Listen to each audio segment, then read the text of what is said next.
cinéma, en salle, c'est une industrie qu'il faut continuer à faire vivre. Exactement. Mais voilà, faut pas oublier ce côté industrie qui est réel.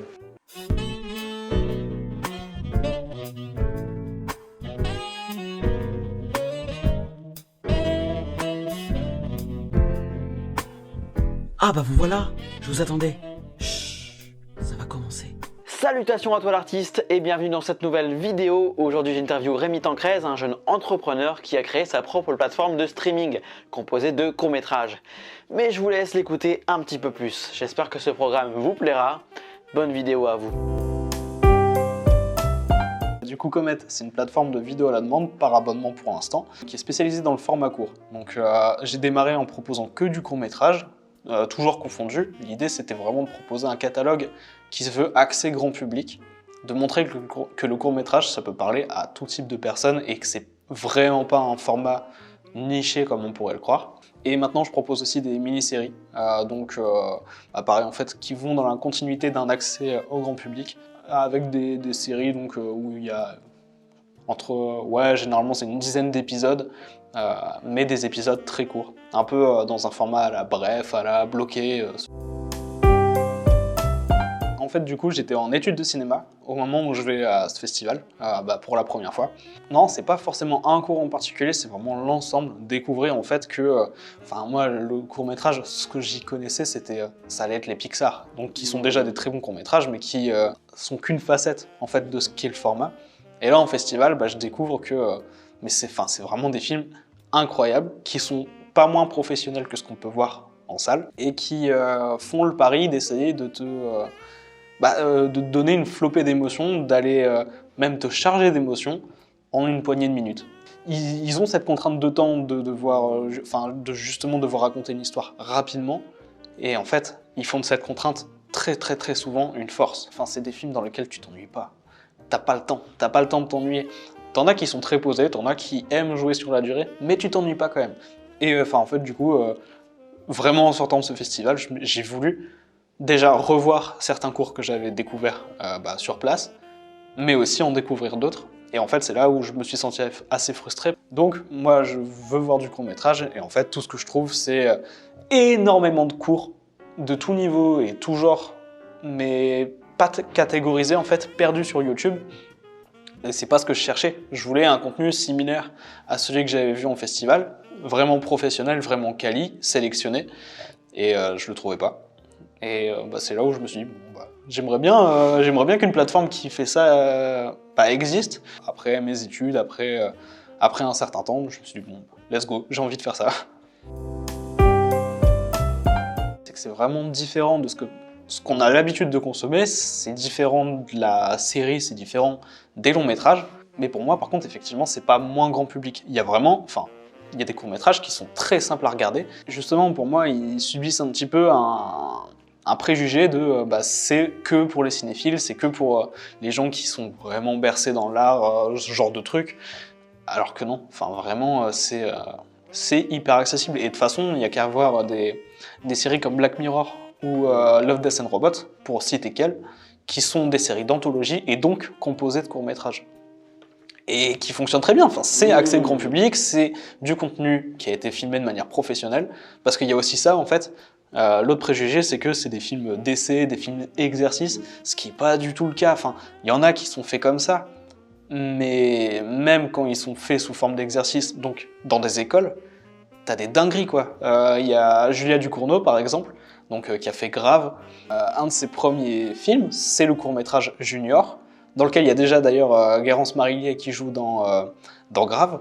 Et c'est une folie ce cours. C'est super bien filmé, il y a déjà tous les effets spéciaux qu'il faut. C'est un film qui prend aux tripes, qui glace le sang de la même manière que Grave. Il n'y a rien à envier aux deux autres en fait, c'est juste que c'est plus condensé. La meilleure manière de profiter d'un court-métrage, ça reste au cours d'une programmation en festival. Parce que c'est... Au-delà du visionnage du film, t'as une expérience en fait. T'es là, t'es en train de partager avec d'autres gens. Et t'as un programme en fait, c'est déjà là, il y a de l'édito en fait, c'est pensé, les films sont pensés pour s'enchaîner d'une certaine manière, niveau contenu, niveau émotion, tu vas faire ça. Ça fait partie du plaisir je trouve de pouvoir regarder des courts-métrages, c'est que généralement t'en regardes pas qu'un, t'as le temps d'en regarder plusieurs. C'est là que l'expérience se révèle aussi, je trouve. Et c'est quelque chose que j'essaye de refaire avec Comet, puisque en dehors du catalogue dans lequel il y a les films de manière individuelle, je propose aussi des programmations, où là c'est selon un thème ou pas d'ailleurs, et où tu vas enchaîner les films. Un nom qui m'a confirmé et conforté dans l'idée de faut vraiment que ça existe, un truc comme ça, c'est même pas un nom français en plus, c'est Julia Orlik, qui en plus qui a mon âge, qui à l'époque, quand elle envoyait ses films en festival, était encore étudiante en animation. C'est une Polonaise. J'ai vu 3 de ses films, 3 de ses courts-métrages qui sont que de l'animation, en stop motion, et les 3 m'ont secoué. Mais vraiment, elle fait du contenu hyper puissant. Le premier que j'ai vu d'elle s'appelle Jestem Tutaj, donc ça veut dire « je suis là » en français, et c'est sur l'histoire d'une dame âgée qui est mourante, qui est alitée, et en fait, tout le long du film, c'est un plan sur elle qui est alitée, il n'y a que son visage à elle qu'on voit, et après, les gens qui gravitent autour, notamment son mari en fait, qui prend soin d'elle autant que possible. Et en fait, on la voit dépérir au fur et à mesure. On voit l'indifférence aussi des fois de sa famille. Enfin, en fait, c'est un drame animé, mais parfaitement équilibré dans sa manière de narrer justement son histoire et qui t'emmène en fait tout du long. Tu décroches pas une seconde et à la fin, c'est le genre de film qui te laisse comme ça. La plupart des courts-métrages, pour moi, te laissent cette sensation-là. C'est quasi systématique. C'est un de mes objectifs avec Comet, en fait, alors pour l'instant, je suis vraiment à fond sur la plateforme, justement aussi, j'essaye de la garder en vie. À l'avenir, j'aimerais bien, en fait, permettre au court-métrage d'être un peu plus présent en salle, parce que pour l'instant, c'est exactement ce que tu dis. Il va pas être tellement proposé dans les salles grand public, mais plutôt dans les cinémas d'art et d'essai, ce qui est déjà très bien. Heureusement qu'il y a ces cinémas-là pour, encore une fois, montrer un court-métrage en salle. Mais en fait, on en revient à ce que je te disais au tout début, c'est des films professionnels, donc qui ont été réalisés avec quand même certains moyens. Il y a des réalisateurs, mais qui vident leur compte en banque pour pouvoir faire leur film, parce que ça leur prend au trip, quoi. Ils ont besoin de le faire. Autant c'est très cool de pouvoir en profiter en ligne, autant en cinéma, c'est une autre dimension. C'est cool de pouvoir les voir aussi en salle. Donc, le court, c'est trouver une place déjà dans la projection publique de manière générale, avec les festivals et avec les avant-séances en cinéma. Mais il pourrait avoir beaucoup plus de place. En fait, je pense c'est pas aussi qu'une histoire de public pour le coup. En tout cas, pour la présence de courts-métrages en salle, c'est un souci de distribution. Quand tu vois le prix du ticket de cinéma, comment tu fais pour distribuer un court-métrage, quoi. Enfin, il y a aussi ça en fait. Dans la tête des gens, une sortie ciné, c'est tu pars 1h30 minimum. Pas 10-20 minutes. Donc en fait, je trouve que ce serait intéressant de mettre le court-métrage en avant dans les cinémas sous forme de programme. Comme ça, tu diminues pas forcément la durée que tu passes et tu vois plusieurs films. Et en plus, comme c'est un format un peu inédit, il y a des chances pour que ça coûte moins cher quand même qu'un ticket classique, on va dire. Je pense qu'il y a vraiment plein de manières de faire. La mienne, ça a été, j'ai eu l'idée, j'ai terminé mes études, tout ça. La vie a fait que, en fait, j'ai vu des gens qui avaient lancé leur boîte. Enfin, j'ai retrouvé des anciens potes de classe, en fait, qui avaient lancé leur boîte à un moment où moi, je me cherchais professionnellement et où je me suis dit, c'est ça que je veux faire, en fait. Et du coup, je me suis formé avec la BGE. Donc, il y a un organisme qui aide qui entoure les entreprises, en fait, de manière assez générale, partout en France, et qui, dans le Nord, a l'avantage en plus de proposer des services financés par la région. Donc moi je me suis formé avec eux à la création et gestion d'entreprises, vraiment sur les grosses bases, et j'ai été accompagné pour faire mûrir mon projet en même temps. Et en fait dès là j'ai commencé à chercher des financements et des films, parce que il en faut quand même pour faire aller la plateforme. Donc je suis allé auprès de distributeurs de courts-métrages pour aller faire gonfler un peu mon catalogue. Et voilà, au fur et à mesure, j'ai réussi à trouver mon financement, mes films. Et justement, moi, je suis pas dev, donc je suis passé par un prestataire aussi pour construire le site. Et tout ça, ça a fait un cocktail qui a permis à Comet de naître tout doucement, jusqu'à être mis en ligne en mai 2022. En gros, c'est ce que j'expliquais tout à l'heure, c'est que Comet, sur toute la partie technique, elle est passée par un prestataire. Et c'est très cher. C'est extrêmement cher. Et en plus, sur cette partie-là, avec ce prestataire, on a rencontré des soucis techniques qui ont fait que moi j'ai dû cramer mon budget qui était alloué à la communication à la base. Enfin, ma trésorerie en fait a fini par diminuer au fur et à mesure. Et pour essayer de la regonfler, j'ai tenté là en fin d'année de passer devant le CNC, donc qui peut en fait financer, participer en tout cas à l'élaboration de plateformes. On peut aller leur demander des subventions, donc en plus c'est cool parce que c'est pas un truc à rembourser. Et j'ai pas pu l'avoir parce que justement ils ont besoin que je montre que la plateforme est viable, ce qui est évidemment pas le cas aujourd'hui. Donc même s'ils aiment, en fait leur retour c'est on aime sincèrement le concept de la plateforme. On t'apprécie en tant que porteur, mais pour l'instant t'as pas d'argent et on peut pas t'en donner plus. Donc j'ai dû faire avec. Clairement, vu les coûts par rapport aux rentrées d'argent qu'a Comet, ça signifiait vraiment la fin de la plateforme. En fait, j'ai pas eu envie d'arrêter quand même.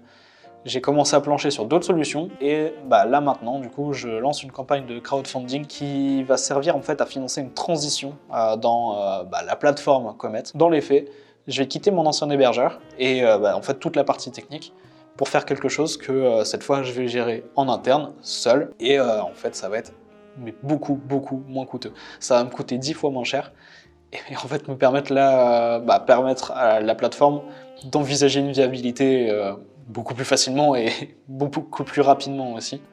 Donc voilà en gros les difficultés auxquelles je fais face. Et cette campagne, si elle réussit, c'est nickel, ça va entraîner plein de changements parce que Comet à la base ça proposait que des abonnements. Là, l'idée, ça va être de proposer aussi de la vidéo à la demande gratuite, mais avec, en fait, il y aura une publicité en ce qu'on appelle en pré-roll, donc juste avant le film, jamais en cours de route, pour pas couper, Netflix. En fait, l'idée, ça va vraiment être de proposer une plateforme qui sera encore plus accessible. Je me suis vraiment bien entouré professionnellement pour le coup, donc en fait, je pourrais aussi avoir un catalogue plus gros que celui que j'ai actuellement. On peut viser au démarrage à peu près 200 films, et monter jusque 600 avec ne serait-ce qu'un seul contact pro.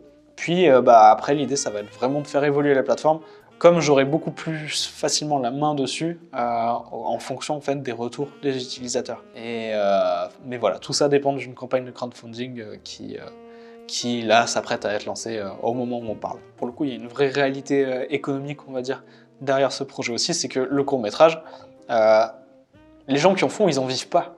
Ils en vivent pas du tout, ils peuvent pas le faire parce que c'est pas rentable, c'est vraiment pas comme le cinéma qui est distribué en salle. Et c'est quelque chose que j'ai envie de changer. Je vois des gens qui se tuent à la tâche pour faire des œuvres, mais en plus qui sont dingues et qui sont obligés de faire un autre taf à côté. Donc c'est des passionnés qui, eux, peuvent pas exercer leur passion pleinement. Comet, c'est pas une plateforme qui envisage de me remplir les poches à moi, mais vraiment plutôt d'aller redistribuer en fait tout l'argent qu'elle pourrait gagner, tous les bénéfices qu'elle pourrait engager pour les créateurs en fait, pour directement ceux qui font des courts-métrages et après pour améliorer la plateforme pour plein de choses. Je pense que, mais vraiment, là c'est à titre perso, j'ai dû aller trop vite. Je mise sincèrement tout sur la campagne de crowdfunding, sinon je serais obligé d'arrêter la plateforme. Et en fait, je pense que j'aurais dû commencer par ça. J'aurais dû commencer par essayer d'avoir cette petite communauté, bâtir le projet autour de plus de monde, plutôt que là, en fait, j'ai dû faire un prêt bancaire qui plombe un petit peu la dynamique de l'entreprise. En fait, ce qui m'intéresse aussi, c'est vraiment cet aspect communautaire. J'aime bien pouvoir échanger avec les gens, j'aime bien pouvoir avoir des retours sur leur expérience. Et en fait, je suis pas du tout allé dans ce sens-là au début. Enfin, je voulais déjà de ça, mais mes démarches allaient plutôt vers les banques, vers les sources de financement qui sont pas celles que je recommande pour un projet comme le mien finalement. Voilà, en fait, j'ai visé trop gros. Mais par contre, dans les retours très positifs, c'est que je me rends compte que j'ai vraiment mis le pied dans un milieu qui déjà personnellement me plaît. Ça m'a permis de faire des rencontres de gens mais tellement talentueux. Là, pour le coup, c'est un fonctionnement que j'ai depuis que je suis gamin, c'est quand je vois quelqu'un, ou quelque chose que je trouve génial, talentueux, enfin bref, toutes les qualités que tu veux, j'ai pas envie d'être le seul à connaître cette personne-là, j'ai pas envie d'être le seul à... Enfin, ou que ce soit un petit nombre. C'est vraiment des gens que je veux voir percer parce qu'ils le méritent. Et c'est aussi ça en fait qui a fait que Comet existe, c'est en fait l'inventivité des gens, et notamment dans le cours pour le coup, mais elle est sans limite.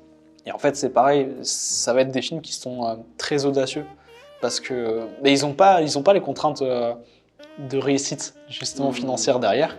Si le film il marche pas, en fait de base ils comptaient pas faire d'argent dessus. Donc en fait t'as des films qui se permettent tout quoi. Et qu'ils le font bien. Si jamais vous connaissez pas le court-métrage, si jamais c'est un format qui peut vous intéresser, je vous invite sincèrement à au moins chercher à découvrir ce que c'est. Là, pendant la période de crowdfunding d'ailleurs, le site en devenir va proposer une version démo qui sera gratuite. Donc il y aura entre 5 et 10 films à voir gratuitement, où justement il y aura une pluralité des genres. Et je vous invite vraiment à profiter de cette expérience qui est tellement riche, quoi. C'est vraiment aller découvrir le talent des gens, ça vous prend pas beaucoup de temps, littéralement, et mais quel plaisir à voir, quoi. Et voilà, c'est déjà la fin de cette vidéo. N'hésite pas à aller soutenir le projet Comet. Tous les liens seront en description. On se retrouve très bientôt pour une prochaine vidéo. Salut!